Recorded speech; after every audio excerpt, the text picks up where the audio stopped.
दादा।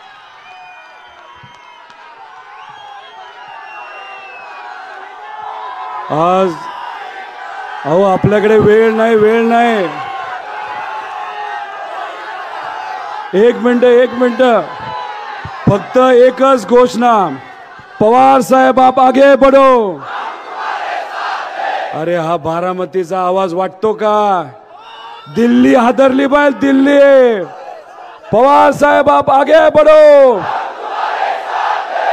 मागच्या बाजूने आवाज येत नाही। हात वर करून पवार साहेब आप आगे बढ़ो, हात वर करून पवार साहेब आप आगे बढ़ो। कृष्ण हरे, कृष्ण हरे।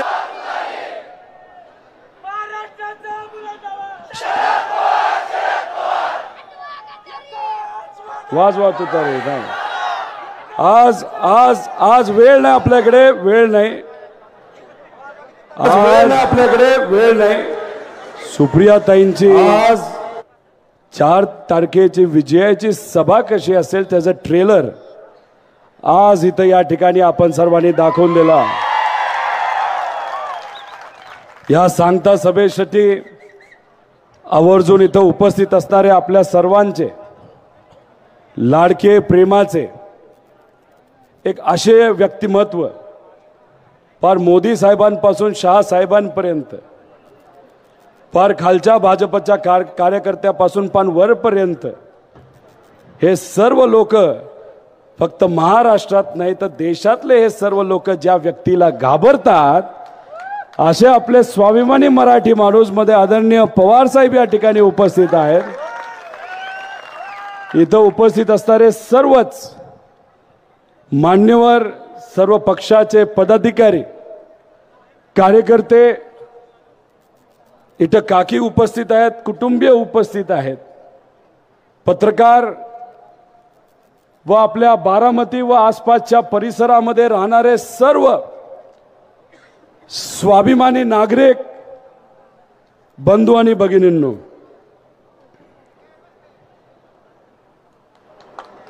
काही लोक असे म्हणतात की पवार साहेब एक भटकती आत्मा आहे। त्या दिल्लीवाल्या नेत्यांना मला सांगायचंय, पवार साहेबांची आत्मा कोण असेल नाही तर लोकांची आत्मा इथं कोण असेल, तो दोन्हीचा विचार केला तर एकच नाव निघतं, म्हणजे आदरणीय पवार साहेब। लहानपणीपासून मी स्वतः सांगता सभेला तिथं येत आलेलो आहे। मी तिथं कुठेतरी बसायचो। जागा यंदा थोडीशी वेगळी आहे, पण मी स्वतः तिथं प्रचार केलाय। माझ्या काकांनी केलाय, माझ्या आईली केलाय, माझ्या काकींनी केलेला आहे,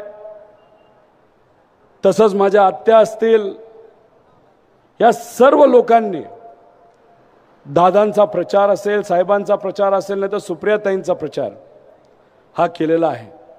ठीक आहे, यंदा या आमच्या उपस्थितीची जास्त चर्चा कदाचित यंदा होते, पण पूर्वीच्या काळामध्ये आम्ही कुठं बसलेलो असायचो, आम्ही कशा पद्धतीने प्रचार करायचो, कोणाकोणाच्या घरी जायचो, या बाबतीतली चर्चा होत नव्हती।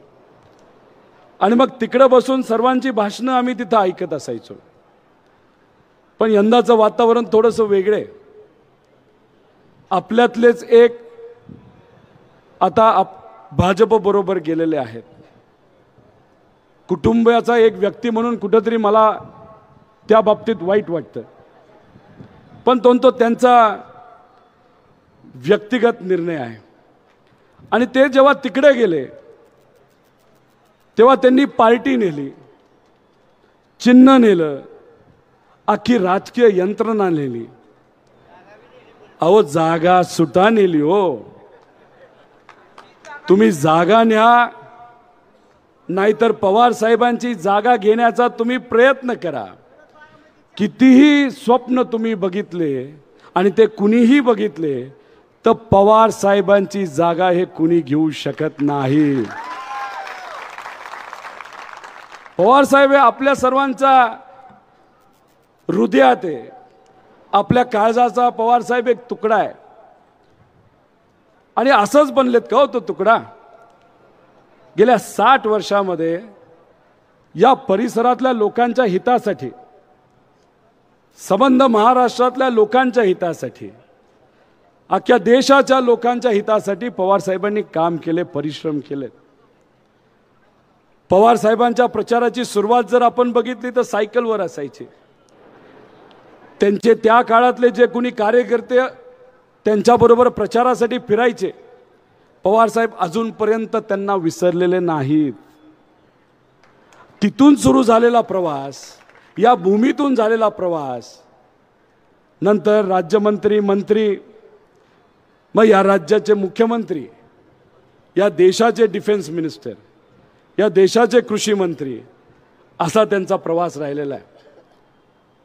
जेव्हा केव्हा त्यांच्याकडे पद होतं, जो कुठला निर्णय त्यांनी घेतलेला आहे त्या सर्व निर्णयाचा केंद्रबिंदू कोण असेल तर या महाराष्ट्रातली स्वाभिमानी जनता हे त्यांच्या निर्णयाचं केंद्रबिंदू असायचं. त्यामुळे या महाराष्ट्रामध्ये असं कुठलंही कुटुंब नसेल की पवार साहेबांनी घेतलेला निर्णय त्या कुटुंबापर्यंत प्रत्यक्ष अप्रत्यक्षपणे एखाद्या योजनेच्या माध्यमातून पोचलेला नाही. म्हणून सांगतो, पवार साहेबांची जागा घेणं सोपं नाही आणि कुणी सुद्धा घेऊ शकत नाही.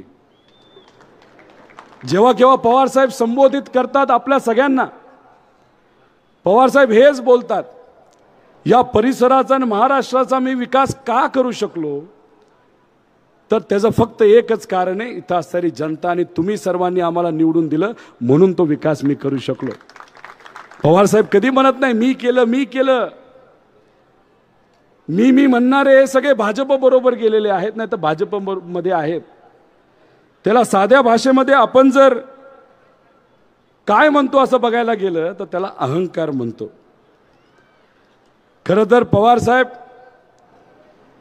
जेव्हा जागा बदलली तेव्हा लोकांनी ठरवलं होतं मोठ्या संख्येने तुमचं मनोगत इथं ऐकण्यासाठी यायचं.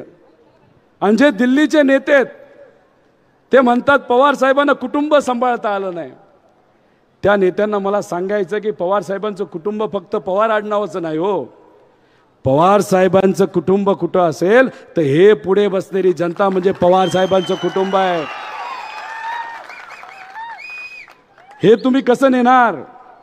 पवार साहेब हृदयामध्ये बसले ते तुम्ही कसं नेणार? या सर्वसामान्य जनतेचं पवार साहेबांवर प्रेम आहे ते तुम्ही कसं नेणार? 60 वर्षामध्ये सायकलवरनं मोटरसायकलवरनं गाडीवरनं जे कुठलं पद असेल ते सत्तेतलं असू नाही तर विरोधात असू, पवार साहेब लोकांपर्यंत पोहोचलेत. अनेक आंदोलनं पवार साहेबांनी विरोधी पक्षनेता म्हणून केलेली आहेत आणि लोकांपर्यंत पोहोचले. म्हणून आजपर्यंत जी कुठली सत्ता या महाराष्ट्रामध्ये आपल्या विचाराची आली त्याचं मुख्य कारण आहे म्हणजे आदरणीय पवार साहेब. 2014 पर्यंत आपली सत्ता या महाराष्ट्रामध्ये कोणामुळे आली असेल तर ती पवार साहेबांमुळे तिथं आली. आणि ती सत्ता आली म्हणून पवार साहेब काही नेत्यांना पद देऊ शकले आणि ती पद मिळाल्यानंतर त्या नेत्यांनी आपापल्या मतदारसंघामध्ये विकास केला. जर सत्ताच पवार साहेबांनी आणली नसती तर विकास कसा केला असता? त्यामुळे मी अनेक या नेत्यांना विनंती करतो, हा जो अहंकार आहे तर मी पण आहे तो कुठेतरी बाजूला ठेवा आणि हिम्मत असेल तर हो हे सर्व पवार साहेबांनी केलं, हो जे कोणी आम्ही आज आहोत ते पवार साहेबांमुळे आहोत हे सांगण्याची हिम्मत कुठेतरी तुम्ही करावी अशी विनंती या सर्व नेत्यांना करतो. अहो पूर्वी आदरणीय पवार साहेबांवर, पवार कुटुंबियावर, ताईंवर जर कुणी म्हणायचं काही बोलायचं तेव्हा आपले दादा अजित दादा त्या लोकांचा समाचार घ्यायचे. घेत होते का नव्हते? मग आता काय असं बदललं? काही थोडेसे व्हिडिओज आहेत भाजप बरोबर दादा गेले पण भाजपच्या काही नेत्यांचं साहेबांबद्दल काय मत आहे हे थोडंसं व्हिडिओच्या माध्यमातून बघू. पूर्वी लावरे व्हिडिओ म्हणणारे दुर्दैवाने आता भाजप बरोबर गेलेले आहेत. त्यामुळे मीच आता म्हणतो लावरे तो व्हिडिओ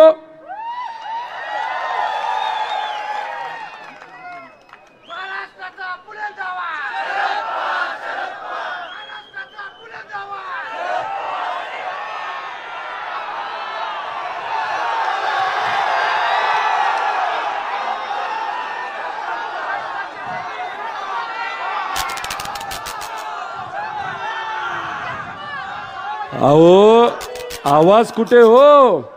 ही गर्दी बघितल्यानंतर चंद्रकांत दादाचा आवाज सुद्धा बसला असं कुठे दिसतंय.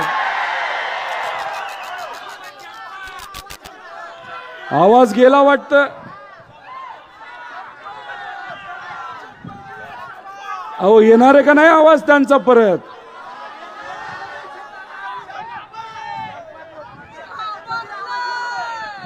बर जेव्हा आवाज येईल तेव्हा कुठेतरी आपण ते सर्व व्हिडिओ बघू. अहो बघा ना, मोदी साहेब महाराष्ट्रामध्ये आल्यानंतर पवार साहेबांबद्दल बोलतात, शहा साहेब बोलतात, चंद्रकांत दादा बोलतात, देवेंद्र फडणवीस साहेब बोलतात. हे सगळे छोटे मोठे नेते तिथं पवार साहेबांवर बोलतात. त्याचं कारण माहिती आहे का आपल्याला? 4 जूनला जेव्हा तुम्ही सर्वजण टीव्ही समोर बसाल तेव्हा 3 गोष्टीसाठी गुलाल खेळायचा. आता मी म्हणेल 4 गोष्टीसाठी. एक, आपल्या सुप्रियाताई ह्या कमीत कमी 3.5 लाखाली तिथं खासदार होणार म्हणजे होणार. ज्या व्यक्तीने छत्रपती संभाजी महाराजांचा खरा इतिहास पुढे आणला, अशा व्यक्तीला अजितदादा काय म्हणतात? तुझ्याकडे बघतोच तुला पाडतोच. अशा आपल्या डॉक्टर कोले हे जेव्हा 4 तारखेला तुम्ही सर्वजण टीव्हीवर बघत असाल, तिथे असणारी स्वाभिमानी जनता त्यांना सुद्धा 3-3.5 लाखाली निवडून देणार. अजून एक बातमी तुम्हा सर्वांना ऐकायला मिळेल. कमी 35 खासदार महाविकास आघाडीचे या महाराष्ट्रामध्ये निवडून आलेले दिसतील. अहो अनेक सर्वे बघितले, अनेक पत्रकारांशी आम्ही बोललो, सगळ्यांचं हेच मत आलं की भाजप हे कधीही 200च्या पुढे तिथं जाणार नाही. आणि भाजप जेव्हा 200च्या पुढे जाणार नाही तेव्हा त्यांना कोणावर अवलंबून राहावं लागणार आहे? तर त्यांच्या मित्र पक्षांवर. त्या मित्र पक्षाचे जे सर्व नेते आहेत ते कोणाचे मित्र आहेत? नाही तर परिचयाचे आहेत, तर ते पवार साहेबांचे आहेत. त्यामुळे जसं 2019ला महाराष्ट्रामध्ये आकडेवारीचा नवीन खेळ आपण सर्वांनी बघितला, जे लोकांच्या स्वप्नात सुद्धा आलं नव्हतं, अशी महाविकास आघाडी आपण कोणामुळे बघितली? तर ते होते आदरणीय पवार साहेब. आणि 4 जूनला जेव्हा भाजप 200च्या पुढे जाणार नाही तेव्हा या देशामध्ये असा कुठला व्यक्ती आहे जो सर्व आकडेवारी भाजपच्या विरोधात एकत्र करू शकतो आणि भाजपला सत्तेच्या बाहेर काढू शकतो? त्याचं फक्त एकच नाव आहे, शरदचंद्र पवार साहेब. म्हणून भाजप साहेबांच्या विरोधात बोलते, नेते साहेबांच्या विरोधात बोलतात. आणि ही लढाई कोण विरुद्ध कोण आहे? पवार साहेब विरुद्ध भाजप आहे का नाही? मग भाजपला हद्दपार करायचं का नाही? मी पवार साहेबांना विनंती करणार आहे, पवार साहेब जेवढी काय मला माहिती आहे त्या माहिती अनुसार या देशाला अनेक कृषी मंत्री मिळाले. तुमच्या काळामध्ये सर्वसामान्य शेतकऱ्याचं भलं झालं, पण या देशाला कधीही महिला कृषी मंत्री मिळाली नाही. त्यामुळे इथली स्वाभिमानी जनता सुप्रियाताईंना निवडून देणार आहे, ते सुद्धा 3-3.5 लाखाने. तर आम्हाला सुप्रियाताईंना या देशाचे कृषी मंत्री म्हणून तुम्ही त्या ठिकाणी बघण्याची संधी दिली पाहिजे. अनेक प्रेशर असताना सुद्धा आमचे डॉक्टर कोले इथं आमच्या बरोबर आहे, विचाराबरोबर आहेत. त्यांना सुद्धा योग्य अशी संधी केंद्र सरकारमध्ये मिळावी असा युवा म्हणून त्या ठिकाणी मी तुमची विनंती इथं करतो. लाव रे व्हिडिओ करायचं का? नक्की का? चला मग भाजपचे नेते साहेबांबद्दल काय बोलले ते जरा व्हिडिओच्या माध्यमातून लाव रे तो व्हिडिओ. आम्हाला शरद पवारांचा पराभव जास्त वजनदार आहे. आम्हाला शरद पवारांचा पराभव जास्त वजनदार आहे. मला पवार शरद यांचा पराभव मला आणि माझ्या कार्यकर्त्याला बस इतना काफी आहे. मला पवार शरद यांचा पराभव मला आणि माझ्या कार्यकर्त्याला बस इतना काफी. बस इतना काफी असं म्हणतात आणि चुटकी वाजवतात चुटकी. त्यामुळे भाजपचं मेन टार्गेट या महाराष्ट्रामध्ये या लोकसभा मतदारसंघामध्ये कोण आहे? मग याचं उत्तर लोकशाहीच्या मार्गातून सुप्रियाताईंना 3-3.5 लाखाने निवडून देण्यासाठी आपण सर्वजण प्रयत्न करणार का? अरे अजून एक व्हिडिओ आहे का? संपला? बर पुढचा व्हिडिओ लागूच तर वीडियो सुधा मनतोय भावना से हमारे साथ जुड़ा हुआ है. जहां तक शरद राव का मामला है, ये पॉलिटिकल प्रॉब्लम ही नहीं है. वो कितना ही इसको पॉलिटिकल प्रॉब्लम बनाए, महाराष्ट्र की जनता के गले कैसे उतरेगा? ये प्योरली उनका फैमिली प्रॉब्लम है. जी घर का झगड़ा है कि विरासत काम करने वाले भतीजे को गए, विरासत बेटी है तो बेटी को दे. झगड़ा उसका है जी. तो सिंपैथी के बजाय अहो मोदी साहेब असं म्हणतात की पवार साहेबांना स्वतःचं कुटुंबच तिथं सांभाळता आलं नाही तर महाराष्ट्र कसं सांभाळणार? मोदी साहेब तुम्हाला माझा प्रश्न आहे,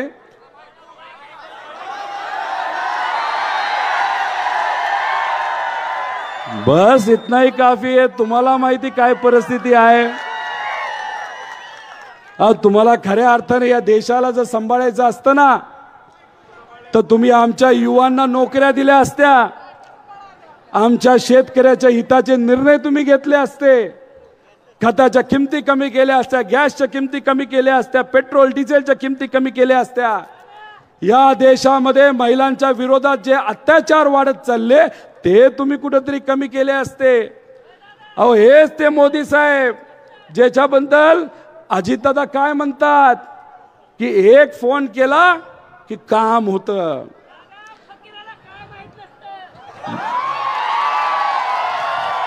अजितदादा तुम्ही म्हणालात मोदी साहेबांचा एक फोन आला तर काम होत असतं. तुम्ही मोदी साहेबांबरोबर जाऊन 10 महिने झाले दादा. आमच्या कांद्याचा प्रश्न सुटला नाही दादा, आमचा दुधाचा प्रश्न दादा सुटला नाही, रेट नाही वाढले, खताच्या किमती वाढल्यात दादा. आमचे हेच कष्टकऱ्याची मुलं आज बेरोजगार आहेत दादा.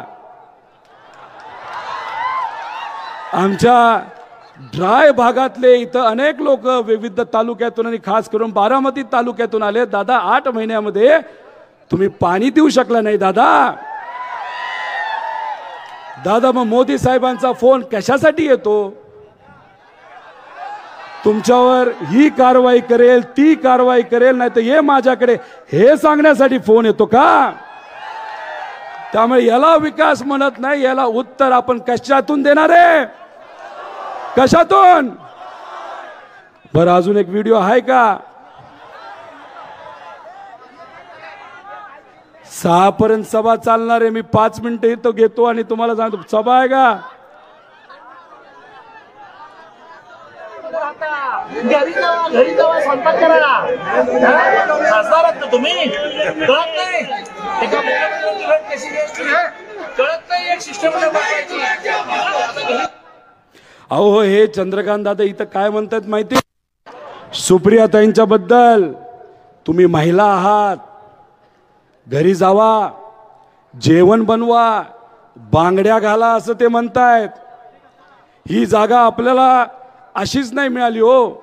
आपण तिकडं पत्र दिलं होतं की आमची सांगता सभा पूर्वीच्याच जागेवर व्हावी, पण हे भाजपचं सरकार आणि सत्तेत असणाऱ्या लोकांनी आपलं पत्र पहिलं असताना सुद्धा आपल्याला जागा तिथं दिली नाही. म्हणून मग आपण काय केलं? आमच्या सर्व माता भगिनी एकवटल्या आणि एकत्र येऊन 10,000 महिला 3 तारखेला त्या मैदानावर जाऊन तिथं सभा घेतली. त्यामुळे दादांनी सुद्धा द्रौपदीबद्दल चुकीचे शब्द तिथं काढले आणि तुम्ही महिलांना कमी समजता. अहो तिथं जी सभा चालली आहे त्या सभेपेक्षा 5 पट गर्दी आमच्या या होतकरू महिलांनी तिथं केले होते. त्यामुळे महिलांना तुम्ही कमी समजू नका. आमच्या वाघिणी आहेत या आणि त्यांनी हे इलेक्शन आता हातात घेतलंय आणि स्वाभिमान राखण्याची जबाबदारी आमच्या या माता भगिनीने, युवांनी आणि वडीलधाऱ्यांनी तिथं घेतलेली आहे. त्यामुळे महिलांबद्दल बोलू नका. महिला या इलेक्शन मध्ये त्यांची ताकद तिथं दाखवून देणार आहेत. अजून कुठला व्हिडिओ राहिला का? संपला? कुठला राहिलाय? चिन्ह सुद्धा चांगलं मिळालं. तुतारी 2 वेळा वाजवली जाते. एक लक्ष्मीच्या पावलानं नवरी याला लागली आणि नवऱ्याला हळद लागली की तुतारी वाजते आणि दुसरं पावल स्मशानभूमीकडे जाताना तुतारी वाजते. हे शेवटची घटना आहे, मी तुम्हाला सांगतो. या साहेबांबद्दल आणि आपल्या परंपरेबद्दल, आपल्या आत्मेबद्दल, आपल्या विचाराबद्दल या भाजपच्या ह्याला काय म्हणायचं? काय म्हणायचं? ह्याला उत्तर द्यायचं का नाही द्यायचं? नक्की का? अहो तुम्ही कशाची वाट बघता? अहो तुम्हाला पवार साहेब या इलेक्शन मध्ये, आणि हेच इलेक्शन नाही, असे अनेक इलेक्शन तुम्हाला गुडघ्यावर आणल्याशिवाय राहणार नाही. हे आमचे पवार साहेब आहेत. आणि यांच्या बरोबर दादा जाऊन बसले. अरे हे भाषण जर कुणी ऐकलं असतं, दादांनी, पूर्वीच्या दादांनी ऐकलं असतं तर काय केलं असतं? याचं बदललेले दादा आम्हाला नाही पटत, हे असे लोक बोललेले तरी शांत बसतात. अहो तिथं कनेरीला कोण आणला होता? तो वेडा बांदल. काय स्टेजवर बोलला तो? पवार साहेबांच्या चेहऱ्याबद्दल तुम्ही बोलता, पवार साहेबांच्या विविध गोष्टींबद्दल तुम्ही बोलता. जुने दादा तिथं असते तर कान फाडला असता त्या बांदलाला. अहो 3, 3.5, 4 वर्ष नको त्या कारणासाठी जेलमध्ये जाऊन बसला होता. पण नवीन दादा, बदललेले दादा तिथं बसून काय करत होते? खाली डोकं घालून हसत होते दादा. हे पटतात का तुम्हाला? असं बोलून चालतं का आपल्या या परंपरेमध्ये, आपल्या संस्कृतीमध्ये? हे आपले संस्कार. मग याचं उत्तर द्यायचं का नाही द्यायचं? अजून कुठला व्हिडिओ राहिलाय का रे बाळ? तालुक्यातील माळेगाव येथील राष्ट्रवादी काँग्रेसचे नेते रविराज तावरे यांनी विविध ठिकाणी घेतलेल्या कोपरा सभा वादाच्या भोवऱ्यात सापडण्याची शक्यता आहे. या सभांमध्ये फोडण्यात आलेल्या मडक्यांवरून सभांमध्ये मडकी फोडणे हे जाणून बुजून केली जात असल्याचा त्यांचा दावा असून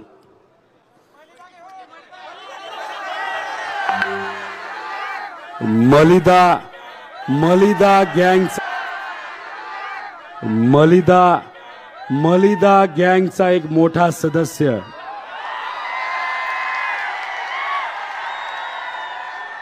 काय केलं?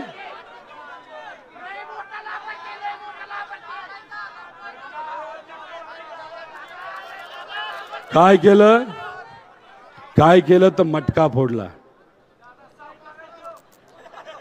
मटका कधी फोडला जातो?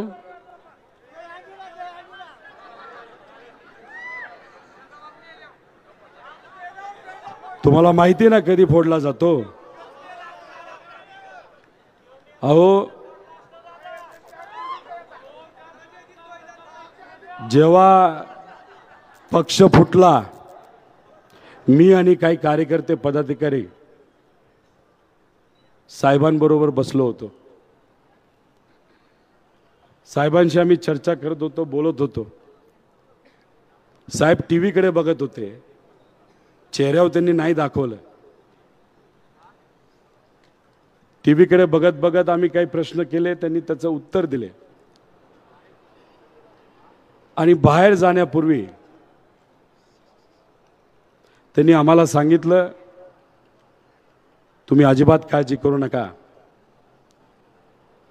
हा जो आपला स्वाभिमानी महाराष्ट्र आहे ना, तो आपल्याला घडवायचा आहे. आणि तो घडवत असताना, नाही तर घडवण्यासाठी आपल्याला नवीन पिढी तयार करायची, नवीन पिढीला ताकद द्यायची आहे. आणि जोपर्यंत नवी पिढी ही ती जबाबदारी घेत नाही, नाही तर जबाबदारी घेण्याच्या लेवलची होत नाही, तोपर्यंत मी माझे डोळे मिटणार नाही, असे पवार साहेबांचे शब्द होते.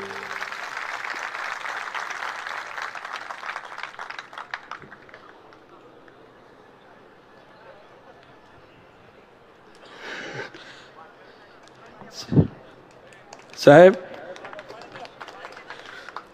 मी तुम्हाला विनंती करतो, काय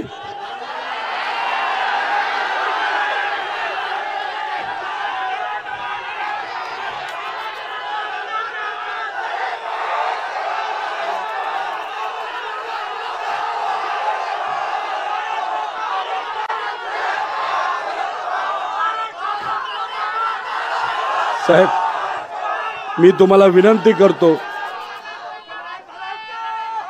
हे जे वक्तव्य तुम्ही केलं ते कृपा करून तुम्ही परत करू नका. तुम्ही आमचा जीव आहात, तुम्ही आमची आत्मा आहात. जे जे लोक तुम्हाला त्रास देतात, जे जे मोठे नेते किती असले तरी तुमच्याबद्दल काही ते बोलले तरी ही सामान्य जनता आणि आमच्यासारखे छोटे मोठे कार्यकर्ते आणि पवार अख्खं कुटुंब तुमच्या बरोबर आहे.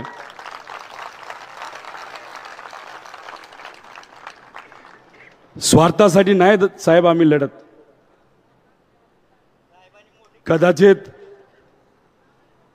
मला सुद्धा मंत्रिपदाची संधी मिळू शकली असते.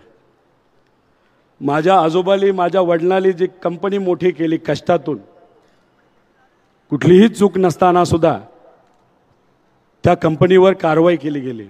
आणि मला माहित होतं, मी जर सत्तेत गेलो असतो तर कारवाई झाली नसती. देशमुख साहेब इथं आहेत, अनेक असे नेते ज्यांना अडचणीत आणण्याचा प्रयत्न केला.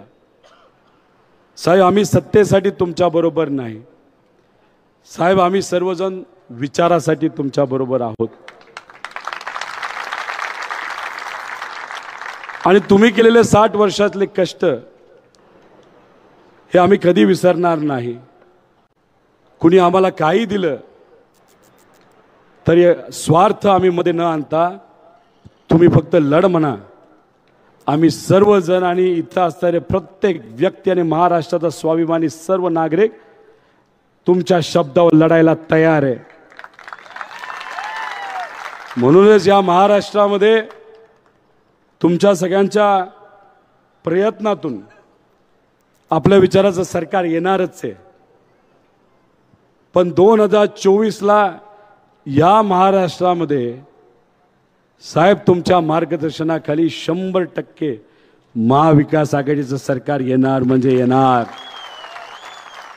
आणि ही जनता कितीही त्यांनी शिव्या खाल्ल्या, कितीही दबाव त्यांच्यावर टाकला गेला, आम्ही पाणी आणणार नाही, पाणी सोडणार नाही, तुम्ही आम्हाला मतदान नाही केलं तर तुमच्यासाठी पाण्याची योजना आणणार नाही. साहेब, जे कुठले शब्द आपण सर्वांनी इथं या लोकांना दिलेले आहेत, सुप्रियाताईंनी दिलेले आहेत, महाविकास आघाडी सरकार आल्यानंतर ते 100% पूर्ण आपण करणार म्हणजे करणार. साहेब, हे नेते काय म्हणतात ताईंना, आखी राजकीय यंत्रणा घेऊन गेल्यानंतर ताई एकटी पडली. रक्ताचं नातं असणारा भाऊ काही कारणास्तव नाही तर त्यांचं साम्राज्य टिकवण्यासाठी त्याच्यावर ज्या काही कारवाई ज्या साम्राज्यावर झाल्यात त्याच्यासाठी म्हणजे स्वार्थापोटी ते पलीकडे गेले असले तरी इतर रक्ताचे नाती असणारे भाऊ आणि त्यांचं अख्खं कुटुंब ताईंबरोबर आहे. आणि सगळ्यात महत्वाचं, रक्तापेक्षा हे जे सर्व पुढे बसणारे प्रेमाचे भाऊ आणि बहीण सुप्रियाताईंबरोबर आणि तुमच्या बरोबर आहे. त्यामुळे तुम्ही त्या बाबतीत निश्चिंत राहा असं माझ्यासारख्या कार्यकर्त्याला त्या ठिकाणी वाटतं. अहो साहेब, हे एक वटवृक्ष आहेत आणि तुम्हा आपल्या सगळ्यांना माहिती आहे वटवृक्षाला पारंब्या असतात. आणि शेकडो पारंब्या असतात आणि कधी कधी पारंब्याला सुद्धा असं वाटतं अरे पूर्ण झाड हे आपल्यावर अवलंबून आहे. त्यामुळे 1-2 पारंब्या तरी कुणी तोडल्या नाही तर बाजूला घेऊन गेले तरी वडाच्या झाडाला काही होत नसतं. आणि आपल्या सगळ्यांचं वडाचं झाड म्हणजे आदरणीय पवार साहेब आहेत. जाता जाता मी फक्त आपल्या सर्वांना एवढंच सांगेल, हे आत्ताचे नेते फक्त तुम्हाला आश्वासन देत आहेत. ड्राय भागातलं पाणी असेल नाही तर इतरही तुमच्या सगळ्यांचे जे कुठले विषय असतील, आणि इंदापूर असू द्या, बारामती असू नाही तर दुसरा कुठलाही तालुका असू दे, MIDC असू दे नाही तर कुठलाही विकासाचा प्रश्न असू द्या, पवार साहेब आहेत,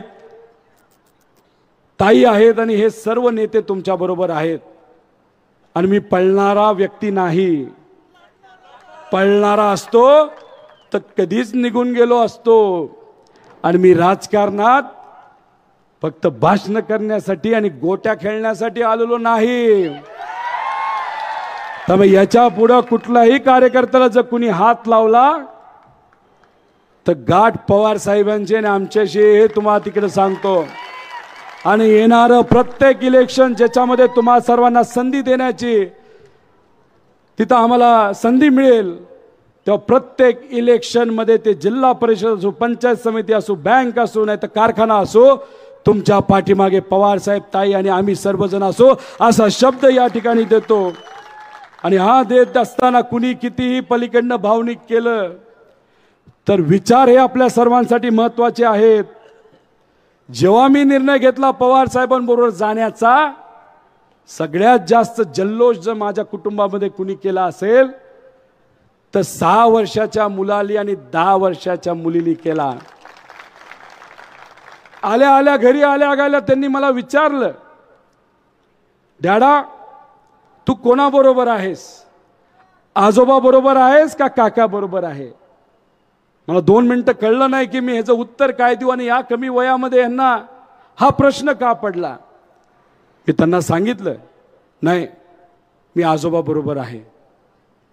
त्यांनी मला कडकडून मिठी मारली. त्यांनी मला सांगितलं, डाडा तुझा अभिमान आहे. 6 वर्षाच्या मुलाला आणि 10 वर्षाच्या मुलीला जे कळतं ते 65 वर्षाच्या व्यक्तीला का नाही कळत हे मला नाही सांगता येणार.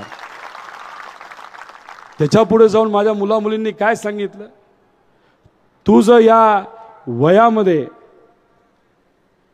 आजोबाला जर सोडलं असतं तर उद्या गेल्यानंतर, उद्या जाऊन 15 वर्षानंतर आम्ही सुद्धा तुला कदाचित घराबाहेर काढलं असतं.